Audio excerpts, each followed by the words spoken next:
acclamé sur le chemin de son bureau de vote. Abiy Ahmed est de retour dans sa ville natale, à 400 km au sud-ouest d'Addis Abeba, pour ses élections législatives et régionales.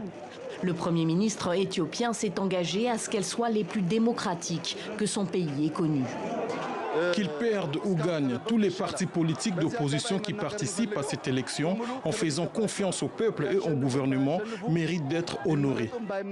Toutes les forces politiques qui participent à cette élection et ignorent les ingérences extérieures méritent d'être honorées. Car ici, en Oromia, la plus grande région du pays, des partis d'opposition boycottent le scrutin. Ils veulent ainsi protester contre l'emprisonnement de leur leader.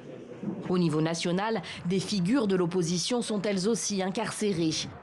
Des adversaires, Abiy Ahmed et son parti de la prospérité en ont lors de ce double scrutin, mais pas de quoi créer un vrai suspense.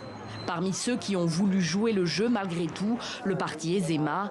Son dirigeant veut croire que cette élection marque une étape dans la démocratisation de son pays. Nous avons mené campagne dans presque toutes les régions de ce pays et nous l'avons fait plutôt bien. Nous avons eu quelques problèmes dans certains endroits, nous les avons signalés, ils sont connus.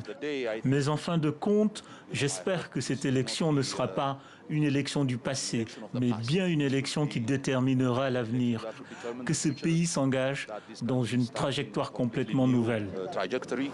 Les électeurs, eux, sont présents en masse dans la capitale, au point de faire la queue pour voter en centre-ville. J'ai voté tôt parce que je veux que le gouvernement fasse plus pour les jeunes. Les jeunes ont besoin de plus d'emplois. Vous connaissez la situation sécuritaire du pays actuellement. Je dois m'assurer que celui pour qui je vote apportera le calme dans le pays. Mais le niveau de participation à Addis Abeba ne reflète qu'une partie de la réalité du pays, instable et divisé. Le vote n'a tout simplement pas lieu dans une circonscription sur 5. Des problèmes sécuritaires ou logistiques ont empêché sa tenue. Une sorte de scrutin de rattrapage aura lieu le 6 septembre dans ces zones, mais pas dans la région du Tigré, où une guerre sanglante oppose l'État central et l'ex-pouvoir régional depuis le mois de novembre. Avec ses 6 millions d'habitants, la province est d'ores et déjà exclue du processus électoral.